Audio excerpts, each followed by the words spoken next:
Because I'm a Miss Korea. 세상 지금 남미 대륙이 충격에 빠졌습니다. 폭력과 경제 위기로 절망에 내몰렸던 국가 에콰도르에서 상상도 못했던 변화가 시작된 것입니다. 끝없는 정전과 혼란 속에서 학교마저 문을 닫았던 에콰도르의 아이들이 희망을 되찾게 된 비밀은 정말 놀라웠는데요. 거대한 50억 달러를 내세운 중국의 통제식 교육 방식을 단호히 거절하고 에콰도르 정부가 택한 길은 바로 한국의 혁신적인 한글 교육 시스템이었습니다. 절망으로 꺼져가던 아이들의 마음에 다시 불을 지핀 한국식 교육이 작은 변화에서 시작되어 온 남미를 뒤흔드는 교육혁명으로 번져갔습니다. 도대체 어떤 일들이 벌어졌던 걸까요? 천문학적 중국 투자를 뿌리치고서라도 선택한 한글의 놀라운 힘, 그 감동적인 이야기를 지금부터 들려드립니다. 여러분, 우리는 지금 국가적 위기에 직면해 있습니다. 저는 교육부 회의실에서 떨리는 목소리로 말문을 열었어요. 안녕하세요. 저는 마리아 로페스입니다. 에콰도르 교육부 차관으로 일하고 있어요. 20년 동안 교육 행정에 몸담아 왔지만 어제 본 광경만큼 충격적인 건 처음이었습니다. 회의실에 모인 부서장들이 저를 바라봤어요. 모두 심각한 표정이었죠. 하지만 그들은 아직 제가 어제 무엇을 봤는지 모르고 있었거든요. 어제 산타로사 초등학교를 다녀왔습니다. 저는 깊게 숨을 들이마셨어요. 여러분, 정말 참혹했어요. 새벽 6시에 일어나서 아침 식사도 거르고 차에 올랐을 때부터 가슴이 무거웠던 그때가 떠올랐습니다. 3개월째 문을 닫은 그 학교로 향할 때의 불안감이 다시 밀려왔어요. 차장 밖으로 보이는 풍경부터 암울했습니다. 텅 빈 상점들, 깨진 유리창들, 그리고 길거리에서 쓰레기를 뒤지는 아이들. 저는 창문을 올리고 눈을 감았어요. 현실을 외면하고 싶었거든요. 학교 앞에 도착했을 때 느꼈던 그 싸늘함을 지금도 잊을 수가 없습니다. 운전기사조차 정말 들어가실 건가요? 라고 물었을 정도였어요. 철문은 녹이 슬어 있었고 학교 간판은 반쯤 떨어져 있었습니다. 문이 삐걱거리며 열리자 코끝을 찌르는 곰팡이 냄새가 확 밀려왔어요. 저는 무의식적으로 코를 막았습니다. 20년 교육행정 경험 중에도 이런 냄새는 처음이었어요. 복도를 걸어가는 제 발걸음 소리만 텅 빈 건물에 메아리 쳤죠. 전기도 끊어진 지 한 달이 넘었다고 했거든요. 첫 번째 교실 문을 밀어 열었을 때 저는 그만 숨을 멈췄습니다. 칠흑같이 어두운 공간에 책상들이 뒤엉켜 있었어요. 핸드폰 불빛을 켜자 더 참혹한 광경이 드러났습니다. 어떤 책상 위엔 누군가 새긴 절망적인 글씨들이 있었어요. 희망은 없다, 죽음뿐이다 같은 절망적인 글씨들이 새겨져 있었어요. 회의실 사람들의 표정이 점점 굳어져 갔습니다. 제 이야기를 들으며 모두 충격을 받고 있었거든요. 가슴이 철렁 내려앉았어요. 저는 계속 말했습니다. 숨이 막히는 것 같았어요. 바닥에 흩어진 찢어진 책들, 부러진 의자 다리들, 그리고 구석에서 바스락거리는 쥐 소리까지. 페드로 장관이 고개를 저으며 말했어요. 정말 심각하군요. 이게 우리 아이들이 배워야 할 곳이라니. 저는 그때의 감정을 떠올리며 말했어요. 20년간 교육 행정에 몸담으면서도 이렇게 처참한 현실 앞에서는 무력감만 느껴졌어요. 두 번째 교실은 더 참혹했다고 말하자 회의실이 더욱 조용해졌습니다. 복도 바닥에 유리 조각들이 흩어져 있었고 벽지는 습기 때문에 모두 떨어져 있었다는 이야기를 할 때 안드레아가 한숨을 쉬었어요. 천장에서 떨어진 석고 조각들이 바닥을 하얗게 덮고 있었고 칠판은 온통 금이 가서 반쯤 떨어져 있었습니다. 그때 제 머릿속에 지난달 회의에서 나온 통계가 떠올랐어요. 전국 초등학생 중 60%가 학교에 나오지 않는다는 보고서. 중학생은 75%가 중퇴했다는 참혹한 현실. 그저 숫자로만 들었던 그 말들이 어제야 생생한 현실로 다가왔다고 설명했습니다. 세 번째 교실에서 본 것들을 이야기할 때는 목소리가 더욱 떨렸어요. 아이들이 남긴 것으로 보이는 그림들이 벽에 그려져 있었는데 모두 어둡고 절망적인 내용들이었어요. 총을 든 사람들, 울고 있는 가족들, 그리고 불타는 집들. 이게 우리 아이들이 그린 그림이라니. 회의실 사람들이 모두 충격받은 표정을 지었어요. 주먹을 꽉 쥐었습니다. 손톱이 손바닥에 파고들 정도로요. 저는 실제로 그때처럼 주먹을 쥐어 보였어요. 이대로는 안 돼. 무언가 바뀌어야 해. 그 순간 가슴 깊숙한 곳에서 뜨거운 무언가가 치솟았거든요. 마지막 교장실 이야기를 할 때 모든 사람들이 숨을 죽이고 들었어요. 깨진 액자 속 우리는 미래의 희망입니다. 라는 글씨 이야기를 하자 안드레아의 눈에서 눈물이 글썽였습니다. 그래서 오늘 여러분을 긴급히 부른 거예요. 저는 단호하게 말했습니다. 변명은 받지 않겠습니다. 우리 아이들을 위해 무언가를 해야 해요. 회의실 분위기가 무겁게 가라앉았습니다. 제 어제 경험담을 들은 모든 사람들이 심각한 표정이었어요. 페드로 장관이 먼저 입을 열었습니다. 차관님 말씀이 맞습니다. 더 이상 미룰 수 없는 상황이군요. 해결책을 찾아야 합니다. 잠시 정적이 흘렀어요. 모든 사람들이 제가 묘사한 참혹한 현실을 받아들이고 있었거든요. 중국식 중앙집권 교육 시스템만이 답입니다. 저는 단호하게 말했어요. 가슴 한쪽이 묵직했습니다. 지금 같은 무질서 상황에서는 통제된 환경에서 체계적인 학습이 이루어져야 해요. 제 목소리에 확신이 담겼습니다. 20년 교육행정 경험이 말하고 있었거든요. 중국은 이미 검증된 시스템을 가지고 있어요. 전국적으로 통일된 교육과정, 엄격한 평가 시스템, 그리고 무엇보다 질서가 있습니다. 저는 테이블을 가볍게 두드리며 강조했어요. 지금 우리에게 필요한 건 바로 그런 시스템이에요. 회의실 사람들이 제 말에 집중하고 있었어요. 저는 계속해서 설명했습니다. 보세요. 우리 아이들은 지금 방향을 잃고 헤매고 있어요. 어제 본 그 참혹한 현실이 그 증거입니다. 이런 상황에서는 창의성이니 자율성이니 하는 건 사치예요. 제 목소리가 점점 커졌어요. 먼저 기본기를 다져야 해요. 읽고, 쓰고, 계산하는 기본적인 능력부터 체계적으로 가르쳐야 한다고요. 그런데 안드레아 핀토가 갑자기 두꺼운 자료집을 테이블에 내려놓더군요. 탁! 그 소리가 회의실 전체를 울렸어요. 모든 시선이 그녀에게 집중됐죠. 차관님, 잠깐만요. 이것 좀 보세요. 안드레아의 목소리에는 확신이 담겨 있었어요. 한국식 교육 시스템의 효과에 대한 최신 연구 결과입니다. 핀란드, 싱가포르에서 시범 적용한 결과들이에요. 저는 그 자료를 대충 훑어보며 코웃음을 쳤습니다. 한국식 교육이요? 우리가 왜 한국 방식을 따라야 하죠? 목소리에 비웃음이 섞여 나왔어요. 검증된 중국 시스템도 아니고 서구식 교육도 아닌 한국식이라니. 안드레아가 자료를 펼치며 설명했어요. 한국식 교육의 핵심은 한글을 활용한 창의적 사고력 개발이에요. 한글이라는 과학적 문자 체계를 통해. 한글이요? 저는 더욱 비웃었어요. 문자 하나로 교육 시스템을 바꾸겠다는 거예요? 말도 안 돼요. 그때 갑자기 가슴속 깊은 곳에서 아픈 기억이 떠올랐습니다. 5년 전 남편의 섬유회사가 한국 기업과의 경쟁에서 밀려나 파산했던 그 악몽 같은 시간들. 남편이 술에 취해 울던 모습, 우리 가족이 겪었던 경제적 어려움들, 그리고 한국 기업들에 대한 원망. 심장이 빨리 뛰기 시작했어요. 호흡이 가빠졌습니다. 한국이라는 단어만 들어도 숨이 막혀요. 저는 옆에 앉은 비서에게 작은 소리로 속삭였습니다. 정말로 숨이 막히는 것 같았거든요. 안드레아는 포기하지 않았어요. 오히려 더 열정적으로 설명하기 시작했습니다. 한국식 교육은 단순히 한글만의 문제가 아니에요. 학생 중심 수업, 창의적 문제 해결, 협력 학습이 핵심이에요. 한글은 그 도구 중 하나일 뿐이고요. 핀란드에서는 6개월 만에. 그만하세요. 저는 소리를 질렀습니다. 제 목소리가 회의실 전체에 울려 퍼졌어요. 순식간에 모든 사람들이 조용해졌습니다. 제 목소리가 떨리고 있다는 걸 모두가 알아차렸을 거예요. 한국이 우리를 도운 적이 언제 있었나요? 저는 일어서면서 말했어요. 가슴이 뛰고 있었습니다. 분노가 치솟고 있었죠. 그들은 자신들의 이익만 챙기는 사람들이에요. 우리 기업들을 망하게 만들고 우리 일자리를 빼앗아 가는 사람들이라고요. 회의실 분위기가 얼어붙었어요. 모두가 저를 바라보고 있었습니다. 저는 계속 말했어요. 제 남편도 한국 기업 때문에 회사를 잃었어요.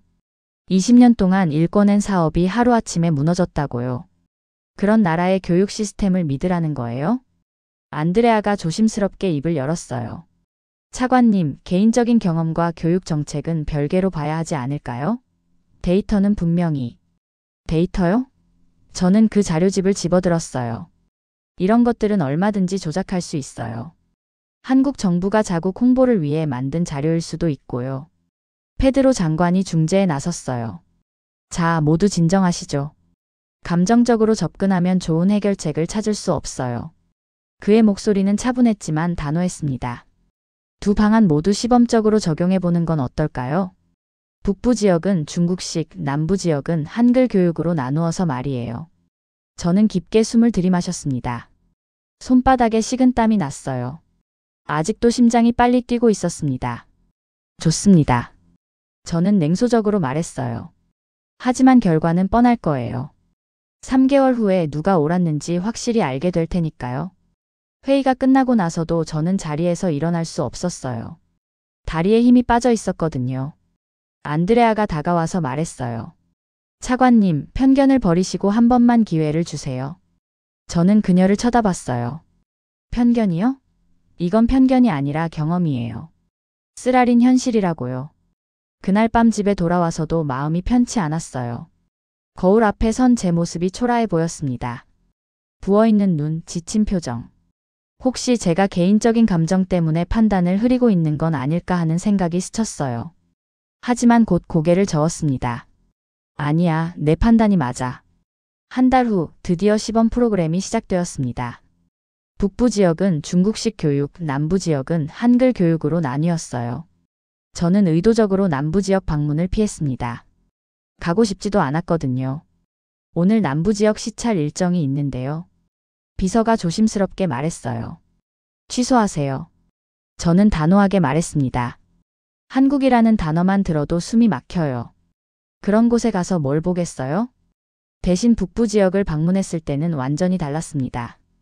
키토시 외곽의 엘도라도 초등학교였어요. 학교 앞에 도착하자마자 질서정연한 모습이 눈에 들어왔습니다. 학생들이 줄을 서서 교실로 들어가고 있었고 선생님들도 단정한 복장으로 지도하고 있었어요. 중국인 교육 전문가 장린이 저를 맞이했습니다. 차관님, 어서 오세요. 우리 교육 시스템의 효과를 직접 보시게 될 거예요. 교실에 들어가자 깔끔하게 정리된 환경이 저를 맞이했어요. 일사불란하게 앉아있는 학생들, 벽에 붙어있는 체계적인 학습 계획표들. 장린이 엄격한 표정으로 수업을 진행하고 있었습니다. 모두 교과서 15페이지를 펴세요. 오늘은 곱셈 9구단을 외우겠습니다. 장린의 목소리가 교실에 울렸어요. 제가 말하면 따라하세요. 2 곱하기 1은 2. 2 곱하기 1은 2. 아이들이 일제히 따라했습니다. 좋습니다. 이래야 교육다운 교육이죠. 저는 만족스러워하며 고개를 끄덕였어요. 체계적이고 효율적입니다. 하지만 한 달이 지나자 이상한 소문들이 들려오기 시작했어요. 남부 지역에서 담당하고 있는 엘리 세사르라는 한국 교육 전문가에 대한 이야기들이었습니다. 아이들이 뭔가 달라졌다는 거였어요. 남부 지역 아이들 눈빛이 다르다던데요. 한 직원이 조심스럽게 말했어요. 설마 그럴 리가. 저는 코웃음을 쳤습니다. 한 달 만에 뭐가 그렇게 달라지겠어요? 하지만 계속해서 비슷한 소문들이 들려왔어요. 남부 지역 아이들이 더 적극적으로 수업에 참여한다는 것, 질문을 많이 한다는 것, 웃음소리가 늘었다는 것다. 어느 날 남부 지역 담당자가 중간 보고서를 들고 왔어요. 차관님, 정말 흥미로운 변화들이 일어나고 있습니다. 저는 그 보고서를 대충 훑어봤습니다. 학습 참여도 증가, 자발적 질문 빈도 상승, 창의적 사고 발현, 협력 학습 능력 향상. 뻔한 말들이라고 생각했어요.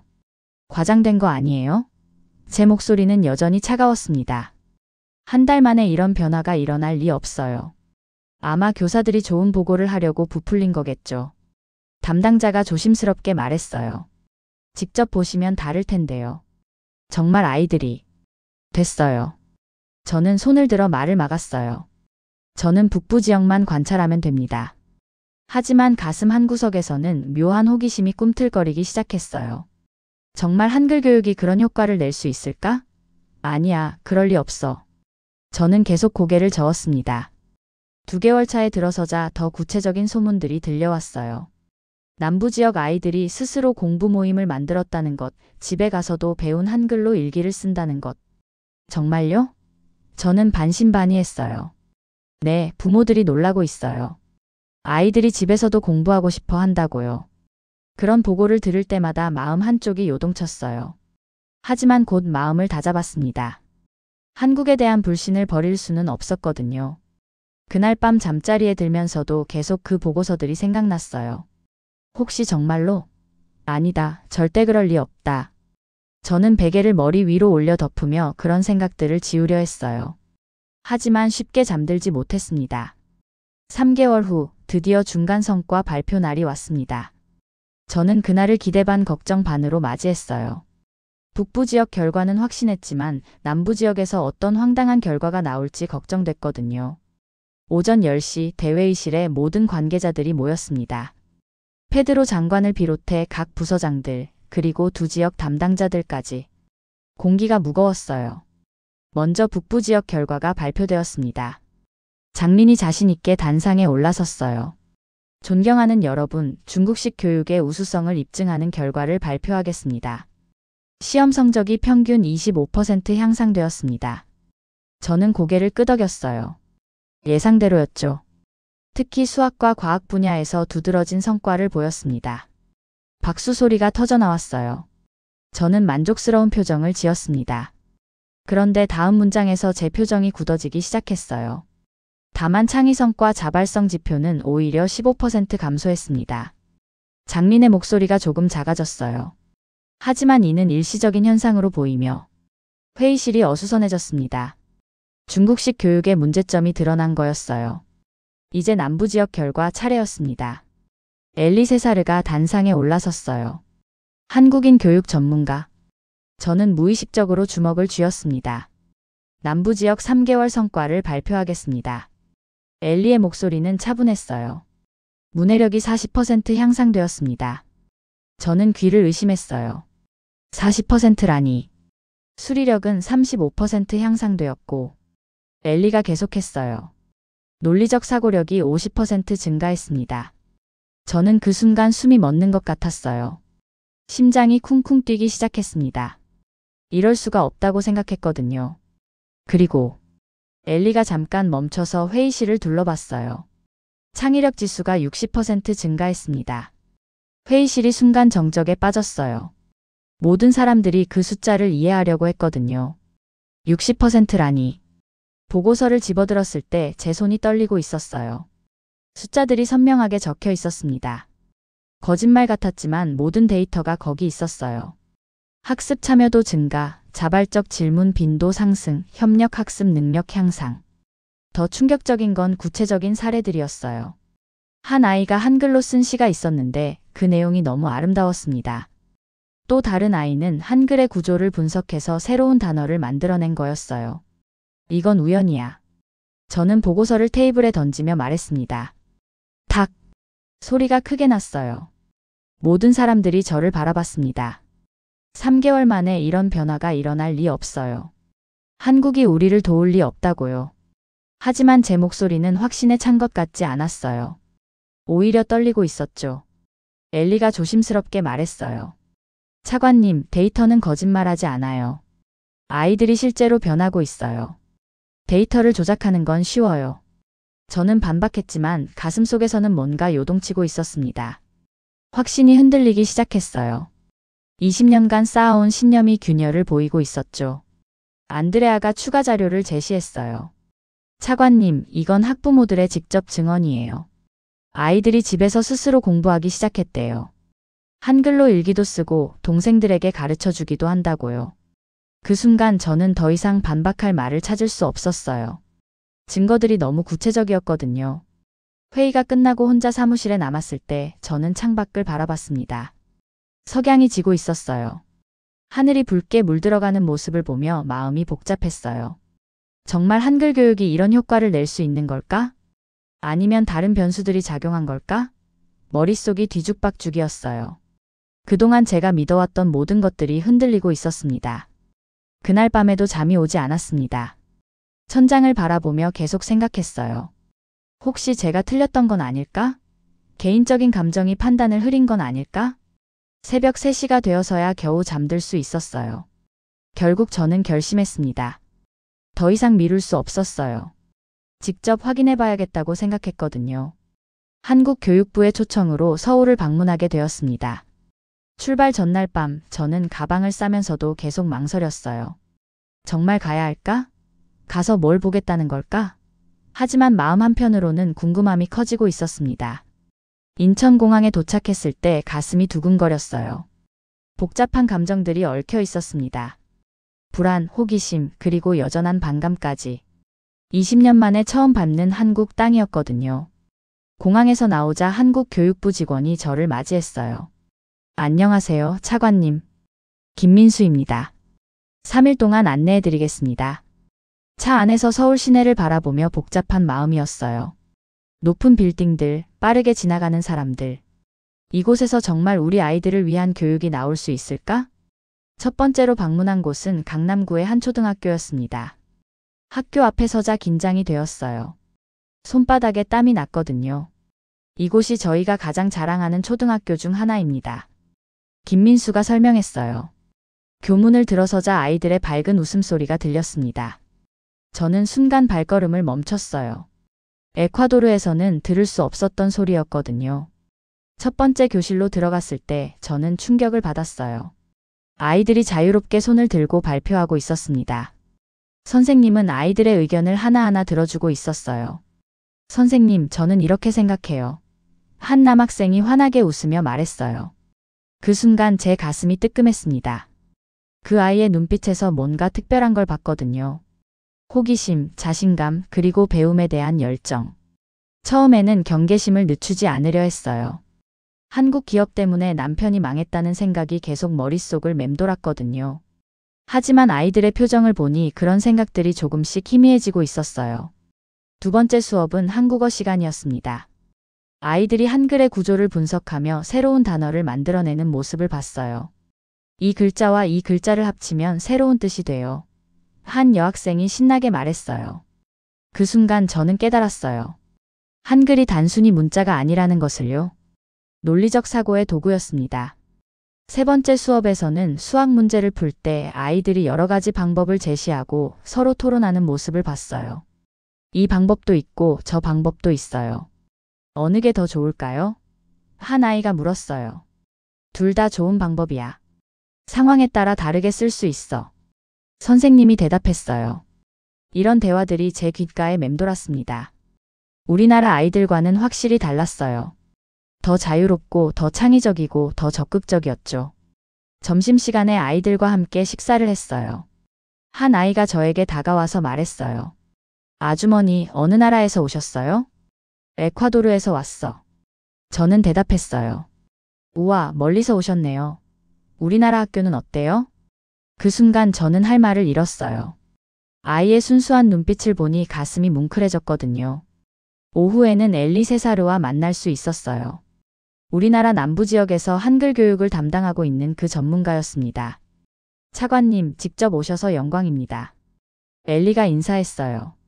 어떠세요? 우리 한글 교육의 핵심을 보셨죠? 저는 대답 대신 고개만 끄덕였어요. 목소리가 나오지 않았거든요. 너무 많은 걸 보고 느꼈기 때문이었어요. 한글은 단순한 문자가 아니에요. 엘리가 설명했어요. 아이들에게 생각하는 틀을 제공하는 도구죠. 음성과 문자가 일치하기 때문에 논리적 사고력이 자연스럽게 발달해요. 그날 저녁 호텔에서 혼자 있을 때 저는 거울 앞에 섰어요. 거울 속 제 모습이 낯설어 보였습니다. 하루 종일 본 것들이 머릿속에서 정리되지 않고 있었어요. 정말 한국 교육이 이런 식으로 이루어지고 있다니. 그리고 이런 교육을 우리 아이들도 받을 수 있다니. 가슴이 두근거렸어요. 한국에서 돌아온 지 일주일 후 청천벽력 같은 소식이 들려왔습니다. 중국 정부에서 에콰도르 교육 발전을 위해 50억 달러 투자를 제안했다는 거였어요. 하지만 조건이 있었습니다. 한국식 교육을 전면 배제하라는 것. 그 소식을 들은 순간 머리가 하얘졌어요. 50억 달러. 우리나라 전체 교육 예산의 10배가 넘는 돈이었습니다. 차관님, 이건 거절할 수 없는 제안이에요. 부서장 중 한 명이 말했어요. 50억 달러면 모든 학교를 새로 지을 수 있어요. 중국 정부가 왜 이런 조건을 달았을까요? 저는 중얼거렸어요. 아마 한국식 교육이 성과를 내고 있어서 견제하려는 것 같아요. 안드레아가 조심스럽게 말했어요. 그날 밤 저는 잠들 수 없었습니다. 침대에 누워 천장을 바라보며 계속 생각했어요. 한국에서 본 아이들의 눈빛이 자꾸만 떠올랐거든요. 그 밝고 호기심 넘치는 표정들. 새벽 1시가 되어서도 잠이 오지 않았어요. 일어나서 거실로 나갔습니다. 창밖으로 보이는 키토의 야경을 바라보며 생각에 잠겼어요. 50억 달러. 정말 거대한 돈이었습니다. 이 돈이면 우리나라 교육 인프라를 완전히 바꿀 수 있을 거예요. 새 학교, 새 교과서, 새 시설들. 하지만 그 순간 남편이 얼굴이 떠올랐습니다. 5년 전 파산 후 절망에 빠져 있던 그 모습 말이에요. 그때의 원망과 분노가 다시 치솟았어요. 한국 때문에 우리 가족이 얼마나 힘들었는데. 저는 중얼거렸어요. 하지만 이내 한국에서 본 아이들이 생각났습니다. 그 밝은 웃음과 반짝이는 눈빛들. 그리고 우리나라 남부 지역 아이들도 그렇게 변하고 있다는 보고서들. 새벽 2시 소파에 앉아 머리를 감쌌어요. 너무 복잡했습니다. 개인적인 감정, 국가적 이익, 아이들의 미래가 모두 얽혀 있었어요. 새벽 3시쯤 되어서 문득 생각했어요. 정말 중요한 건 뭘까? 50억 달러? 아니면 아이들의 미래? 그때 한국에서 만났던 한 아이의 말이 떠올랐어요. 공부가 재밌어요. 매일 새로운 걸 배우는 게 신나요. 그 아이의 목소리, 그 아이의 표정이 선명하게 기억났습니다. 우리나라 아이들도 그렇게 될 수 있을까? 새벽 4시 저는 화장실 거울 앞에 섰어요. 거울 속 제 모습이 초라해 보였습니다. 부어있는 눈, 지친 표정, 그리고 혼란스러운 마음. 마리아, 내 감정이 우리 아이들의 미래보다 중요한가? 스스로에게 물었습니다. 그 순간 가슴이 먹먹해졌어요. 대답은 이미 정해져 있었습니다. 거울을 보며 계속 생각했어요. 50억 달러를 포기하고 한국식 교육을 선택한다는 것. 정치적으로도 경제적으로도 엄청난 리스크였어요. 하지만 한국에서 본 아이들의 모습이 너무 강렬했거든요. 새벽 5시 저는 노트를 꺼내 글을 써내려갔습니다. 교육부 장관께 저는 한국식 한글 교육 도입을 전면 추진할 것을 제안합니다. 글을 쓰는 손이 떨렸어요. 하지만 확신이 있었습니다. 이게 옳은 일이라는 확신 말이에요.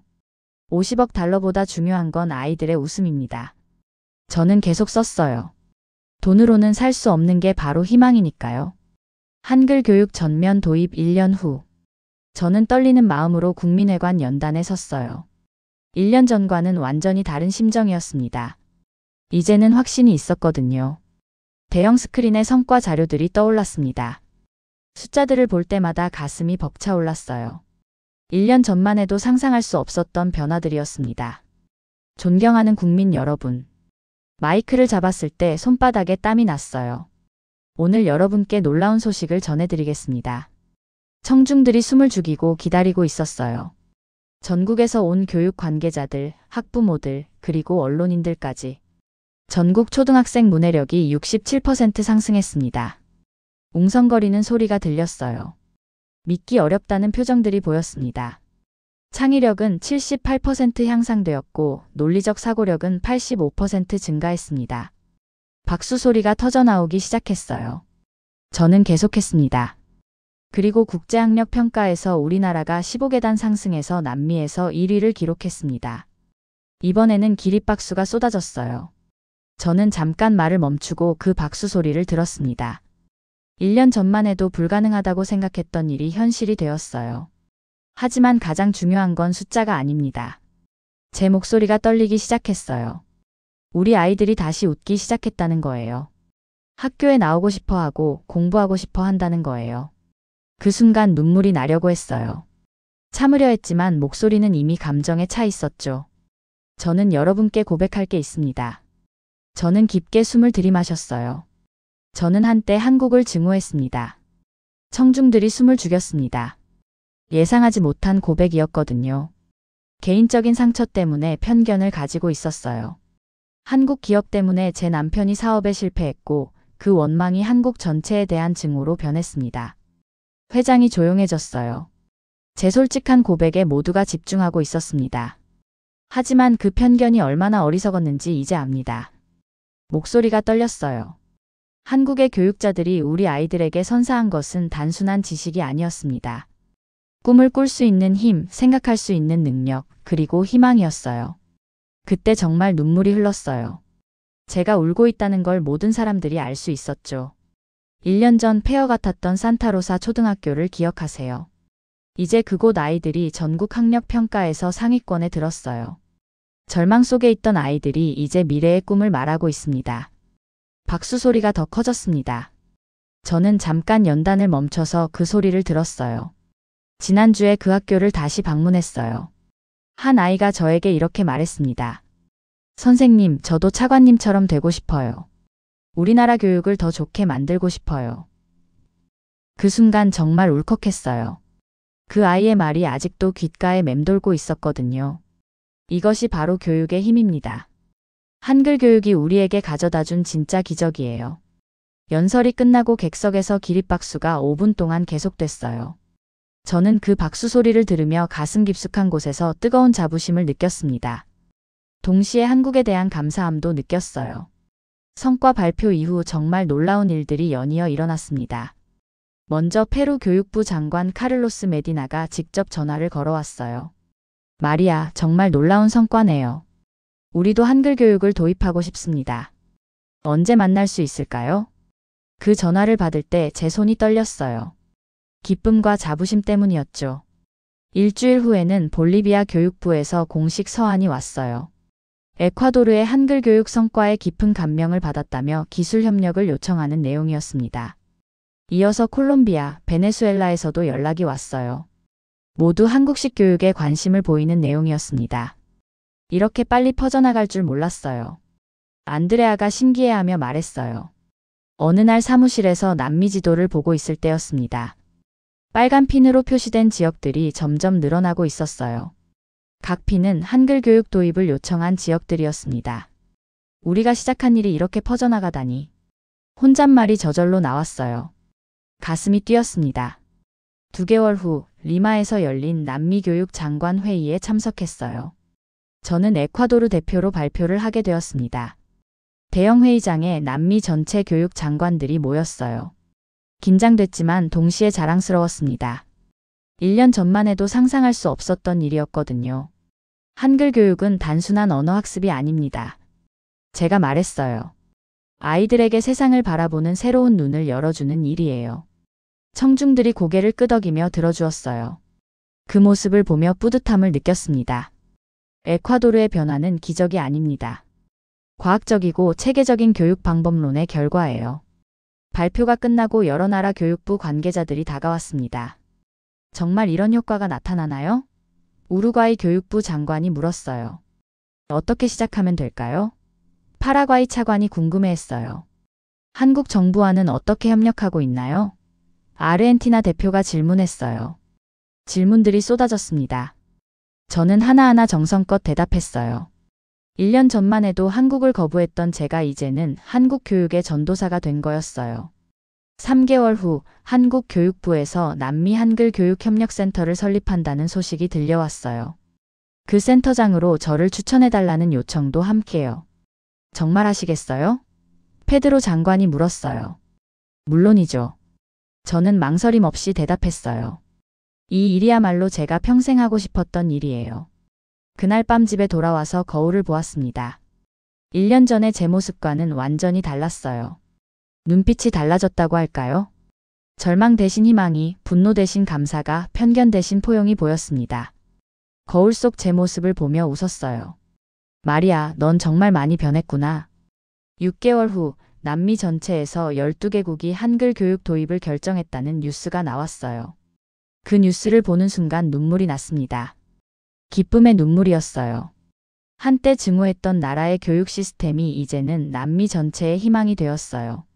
그리고 그 변화의 중심에 제가 있다는 게 믿어지지 않았습니다. 한글은 단지 문자가 아니라 절망을 딛고 일어선 아이들에게 생각하는 힘을 준 도구였습니다. 에콰도르는 한글 교육을 통해 교육을 되살리고 경제도, 국민의 자존심도 함께 일으켜 세웠습니다. 편견과 상처를 넘어 진실을 받아들인 한 교육 관료의 용기 있는 선택이 오늘날 남미 대륙을 흔들고 있습니다.